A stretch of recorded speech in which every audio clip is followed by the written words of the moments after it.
Hi guys, it's Andy, aka Elogee, aka Elogee. I'm here on December 15th, ready to record a video. Within the past couple weeks, I actually hit 500 subscribers on the channel, and I'm grateful for that. I haven't made a video expressing my gratitude, because I haven't really known where to start. I don't just want to put out a video saying thanks for 500 subs. I kind of wanted to like augment a new series into the thank you video, which is what I was going to be starting today. Just as an experiment, I want to do like more sit-down conversations, and today I want to talk about a topic that is relevant to me, maybe relevant to you. Throughout the entirety of my channel, I've been showcasing myself playing games competitively, and that's been a major part of my life, and I want to articulate a lot of the feelings and the nuances I've had experiencing that in the past and experiencing that now, because I feel like I've grown as a person and my outlook has changed, and I just want to talk about that with you. So like I'm interested in a lot of things. I'm not like good at anything. None of the games I've ever been hyper addicted to I've ever been like what I would consider good at, but it does captivate me in a way that it's hard for me to do anything else. Like for example, let's just say this era where I've been really addicted to Magic the Gathering. I haven't made a lot of Magic videos to capitalize on my addiction to it. But at the same time, because I'm addicted to it, I haven't been able to devote time into making other videos. So as a result, my channel has not reached the trajectory I feel like it should have. Though I have reached 500 subscribers, so I am grateful for that, but I feel like if I was more focused and less hyper-focused on my competitive addictions, my channel trajectory could be much more significant. But that's not really what I wanted to address. It's just factual information I wanted to get out there, in case any of y'all are also struggling with like competitive addiction to the point where like you're constantly playing a game that you don't fundamentally enjoy. You're just playing because you've been playing and you don't want to stop playing and acknowledge that the time you've spent playing the game has been a waste. Because also there was probably a point at which when you were playing it, you were enjoying it, but it's far eclipsed that, and now you're just playing because why are you still playing? My very first competitive stint was in 2000. When did Yu-Gi-Oh come out? 2002. Yeah, I got into Yu-Gi-Oh heavily. Like I said, I think 2002, Legend of Blue Eyes came out. My first packs were Metal Raiders, but then I went back, got some Blue Eyes. We got Star Deck Yu-Gi. Like my collection was growing, but Yu-Gi-Oh wasn't really big in my area. Like I'm from a small town, so not a lot of kids, not a lot of places for kids to cultivate their hobbies. So it was kind of just a thing I did with my cousin Ty. You know, we watched the Yu-Gi-Oh anime and then gravitated towards the card game. Another facet of this story is back then I did not have internet. Any competitive knowledge came from Ty, who did have internet, or magazines. I don't think I have any nearby. Wait a minute. This is an extreme example because it's an oversized magazine, but this is Beckett Collector, which was a series of magazines that came out pre-internet times. It had like Yu-Gi-Oh, it had Pokemon, it had Dragon Ball Z, just stuff that I was in love with in my adolescence. Still am to this day, but that's beside the point. Yeah, I got my information from these magazines. But I mean, this was a newer magazine. This one came out in, should have the year on here somewhere. No year? What the hell are you doing, Beckett? Well, it's listing Soul of the Duelist and like Dark Beginnings and stuff in there, so it was that era. But because I didn't have internet and there wasn't really a scene in the area where people played competitively, Yu-Gi-Oh was a little like the Wild West. Probably because I was so young and just wasn't really aware of what an environment like that was like. I did have a play group, but among the play group was my cousin Ty, who also didn't go to like local game stores or whatever and like play against actual opponents, but he did have internet, so he could read up on the strats, like, oh, there's a new card called Chaos Ember Dragon and Blackluster Soldier coming out. They're gonna warp the metagame. You gotta play light and darks. Like, he was my guy. Ty was my guy that like knew what Yu-Gi-Oh was, and like that's how I got my information, because like we played Yu-Gi-Oh. That's the biggest thing. When I see videos in my YouTube recommendations from like Team APS or something where they talk about the old school days of Yu-Gi-Oh and nobody played properly, that wasn't really the case around here. We played. We were like, we weren't like spikes, but like we definitely took it seriously, to the point where my next video in this series, I want to just completely document what I remember about going to our first Yu-Gi-Oh regional tournament. So if you're interested in that, stay tuned for the next episode. The overall point of the Yu-Gi-Oh era was that it was like the first game I put a lot of like effort into, but it was also the first time that I could like build something and like use what I've built to win. And I think that's what triggered the itch, because like even now that's what I crave the most, like building and using what you've built to win and to progress your level as a player. So Yu-Gi-Oh was my first stepping stone for that. I stopped playing Yu-Gi-Oh in like 2006 when Yu-Gi-Oh GX came out. In that era, I was just over it. I didn't like the reverse power creep that was happening. I liked the degenerate stuff like Raigeki and Delinquent Duo and Pot of Greed. You can't take those cards away from me, bro. That was my mentality, so I quit the game. Just based on that mentality alone, I think you can understand that I wasn't really at a competent level. I was basically, because I couldn't grasp concept. Well, first of all, I didn't have information, but even if I had information present to me, I wouldn't have been able to grasp why certain strategies were succeeding, because I just wasn't as invested or experienced enough to make those conclusions myself. So a lot of what I knew was good was based on other people telling me what was good. Well, like I knew the cards, I knew what to look out for, I knew what cards were the best cards, but I didn't have the skill to understand that myself. Like I needed to have somebody tell it to me, just because I just wasn't at a competent level. Like I'll say that now.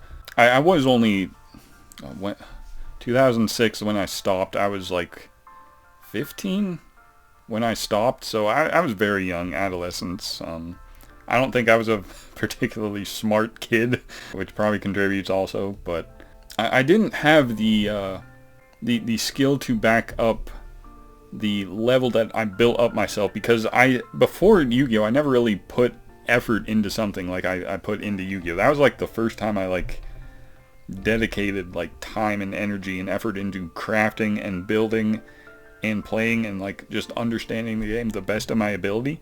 Combine that with an environment that is not very expansive, because you live in a small town, and you kind of hype yourself up to be better than you are. So I have unknowingly put myself on a pedestal higher than I should be, because like, oh, I put in the effort, I'm obviously better than these nobodies. That was the mentality. And as much as I would like to say that was just my adolescence speaking, it unfortunately carried over into some of these later addictions, which I'm going to go over now. In 2008, Pokemon Diamond and Pearl and Platinum was coming out. I briefly got into competitive Pokemon for the first time, because like before Gen 4 it was really hard to like EV train and IV breed especially. So my cousin Ty and I knew about it, but we couldn't do it because it was so hard, and like we didn't want to cheat Pokesap or whatever, just create fake mons. Like we wanted to put in the effort ourselves. I did anyway. I think Ty actually did legitimately Game Shark and win some online battles with it, but I wanted to do everything legitimately, so I tried it, and I got clobbered because I was going up against opponents that probably, in retrospect, were hacking, but I still enjoyed playing because I was able to use... I was able to re-experience the thrill of playing Pokemon again at a higher level that utilized my more analytic brain to like build and create in a way that was satisfying. So it created an itch that continued for a little longer until like 2010. At the end of Gen 4, my cousin Ty moved away, and I didn't really have anybody else to play with. I didn't want to play with randoms online because I was too salty, I guess, about opponents just hacking and getting everything the easy way, you know. So I kind of just stopped, and then Gen 5 came out, and that kind of...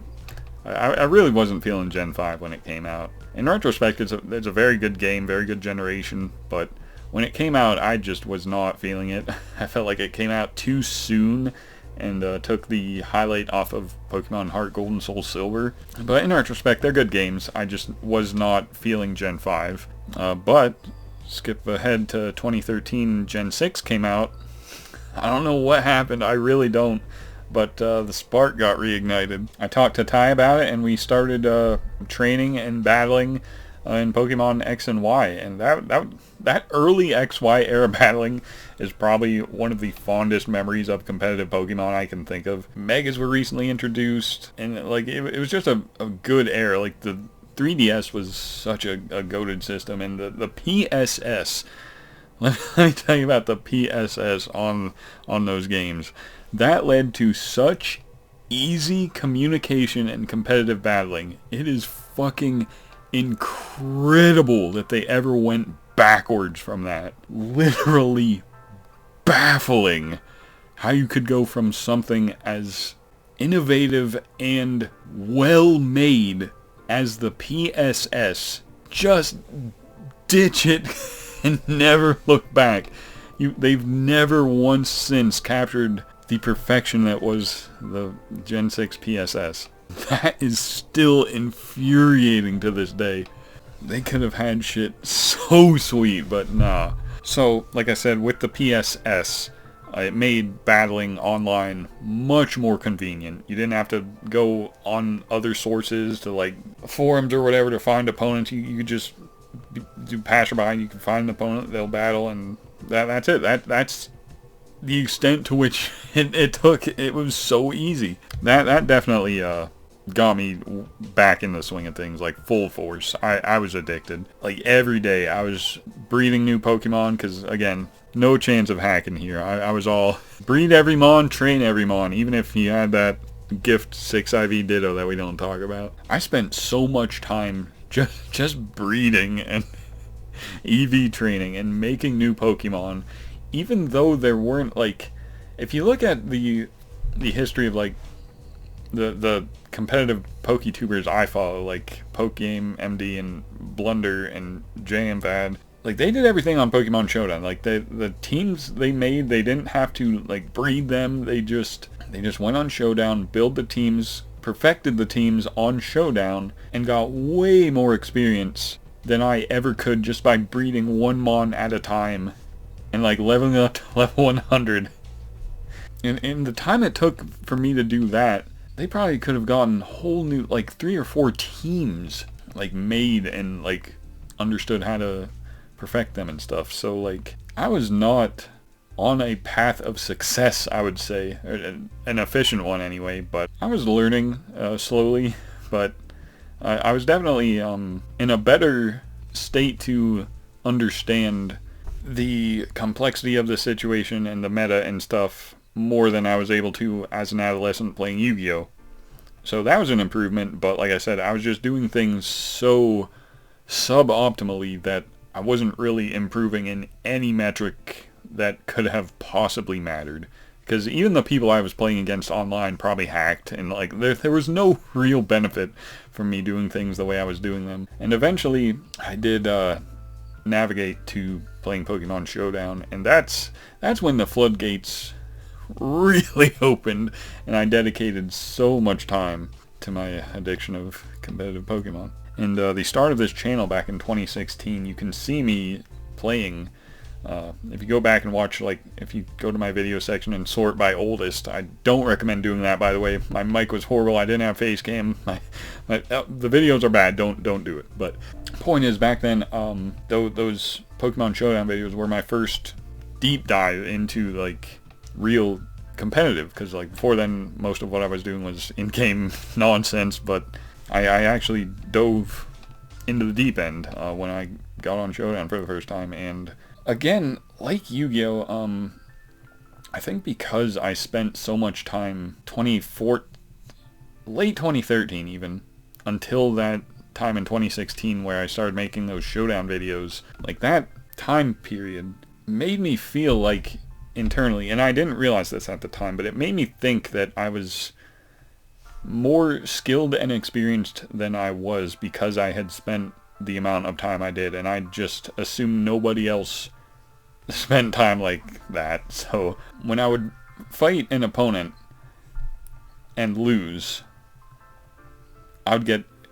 extremely upset. Pokemon's probably not the best game to talk about this, because it's so binary in its decisions, and you can lose to a legitimately worse person all the time because of what they choose and because of hacks. But what it comes down to is I did not like how I kept losing to what I perceived as weaker opponents, because why wouldn't they be weaker? Because I obviously spent more time playing Pokemon than they did, so I'm better, so I should be winning. Why am I not winning? And I always attributed that to, oh, they just guessed right. I hate this game. And that was it. And that's when my love for the game soured, and I began hating the game, because that's all the game came down to, was just guessing. And if you guessed right, okay. If you guessed wrong, you lost the whole game, it seemed like. So I hated that that's what the game had become for me, whereas in the past it didn't feel like it was like that. I don't know why, because, like, that is the fundamental of competitive Pokemon. Just very, like, rudimentary binary choices. You either guess right or not. Like, I still believe that to this day, and that's why I haven't really gone back to Pokemon, because I do believe it is very much guessing what your opponent is going to do, and the Pokemon don't even matter. Like, it's all a guessing game. I don't like it, but even back then, when I still felt like Pokemon was more than that, I didn't like it, because I kept losing, and I didn't feel like I should be losing to opponents when I'd obviously spent more time and I have more experience than them. I was never happy. Like, there was a point where, like, even if I would win games, I would just be like, okay, that makes up for the last couple losses I had. Let's keep the grind going. Let's keep it going, keep it going. And then I'd eventually lose a game, and then get even more upset, and then have to continue. And it was just a vicious cycle. It was definitely eating away at me, though I couldn't bring myself to stop. Worth mentioning, before 2016, back in 2014 when the game came out, I got really into Super Smash Brothers, what's it called? 4. Super Smash Bros. 4 Wii U. It came out the same day as Pokemon Oris, did it not? I think it did. And I got both games the same day, and I couldn't decide what I wanted to play. Smash 4 captivated me, and I wanted to, like, dedicate my time into that and take a break from Pokemon. And I tried, and it never really took off for me because, well, multiple factors. But the biggest one was I still live in the small town I lived in when I was a child. There's not much opportunity to cultivate your hobbies here, so there's no Smash events in my area, so I couldn't really go anywhere to play, you know, real Smash. Like, I could play online, but way out here we have BootyNet, so that's not the real definitive Smash experience. So it just wasn't optimal for me to dedicate time and resources into getting better at Smash when I wouldn't be able to use that experience in a way that mattered, because I had no events to go to around, and playing online was a non-option. So I went back to Pokemon, and like I said, that was mid 2014. And in retrospect, I'm actually surprised at the level of maturity it took to just drop Smash instead of trying to stick with it and just get more frustrated and more addicted. I guess when you have a backup addiction in competitive Pokemon, it's less impressive. Anyway, back to Pokemon. Like playing on the ladder competitively was really, really wearing on me. I didn't feel like I could make progress. I was getting frustrated at losing to opponents who I perceived were worse than me. So I actually gravitated towards playing a draft, Pokemon competitive draft format. And even though I was playing with friends who I considered to be on my level, I would still get frustrated because I was realizing that what I was playing just really felt like binary guessing, and my opponents would always beat me in that regard. Like, there was no amount of playing that mattered if your opponent was just going to guess what you were going to do at a specific crucial moment, and they would guess right every time. And that, like, I couldn't get out of blaming my lack of attentiveness or proactiveness or willingness to learn more. Instead, I just kept blaming everything and growing more sour and hatred towards the game, to the point where my hatred of playing was so pronounced that, like, I had like a scale. Like, my favorite part of Pokemon was drafting, which is, if you never played competitive Pokemon draft, you and a bunch of other people basically each take one Pokemon, one legal Pokemon, and only you can use that Pokemon as you battle the other players throughout like 10 weeks or whatever. My favorite part of Pokemon was drafting. It scratched that itch I mentioned. That was like team building, but like it was more than just a team of 6. Like, this was your team. This was what you were going to deal with throughout 10 weeks. Like, it was more than a team. These were your partners. These were your friends. So synergizing and getting everything down to what you wanted within the constraints of what your opponents were picking. It was a process, and it was actually the most fun aspect of the game at the time. That was at the highlight of what I enjoyed about Pokemon. Then was building weekly, because every week you had to fight an opponent. So you had to take your roster, build a team of 6 that would beat your opponent's roster. I didn't like that as much. I didn't like how much time it felt like you had to commit every week to doing so. And then at the bottom of the barrel was actually playing. Hated playing, but I did love drafting. So I drafted a lot. That experience was the majority of the time playing Pokemon at the end of my career. And then, at the end of like 2021, or was it 2020? Can't even remember now. I'll have to look this up. Okay, it was the beginning of 2021 that I had my final draft send-off, where I fought my friend AAA Battery in the finals. And that was a nice send-off, because I felt after spoiler alert, I won that league, and it was such a relieving send-off, because like at the end I started putting in even more time than I already felt like I was putting in, and I was actually seeing results from putting in that extra effort, and it led me to actually winning that league, and something about that was so satisfying. But after realizing that my results improved from spending time on it, and realizing that I didn't enjoy spending time on it, I took a step back from Pokemon. Hardly got into competitive Pokemon during Gen 8. I think I laddered a couple times, but Gen 9, I did like one battle against Poketai, and that was it. So yeah, I still play Pokemon every now and then competitively, but it is not even close to the level it used to be. Primarily because that spot in my brain has been overtaken by Magic the Gathering circa 2021. And it's so interesting coming from a Yu-Gi-Oh background into Magic, where Magic is the older game. It's what Yu-Gi-Oh was based on. It's like just remembering, like I'll see a Magic card, like sometimes parallels will come back to me, like what I remember from my Yu-Gi-Oh days.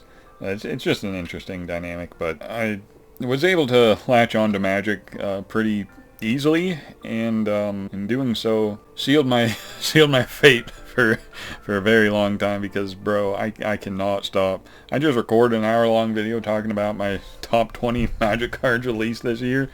Yeah, I mostly play Magic on Magic Arena. Like, it still feels the same. Like, I still feel frustrated and like I'm not enjoying the game sometimes, but I can't stop playing because like when your primary means of competing is like a ladder system, you get punished so hard when you lose a game. Like, you lose so much progress, and I think that is eating at the back of my mind. Like, okay, you have to keep playing. You have to overcome the loss you just had, and that's why I shifted away from competitive laddering back in Pokemon. But now, like, Magic Arena laddering is the only way I really play Magic, and because like Pokemon, you played on Showdown, everything was free. Like, I think you could pay sometimes to enter some exclusive tournaments, but I don't think hardly anybody pays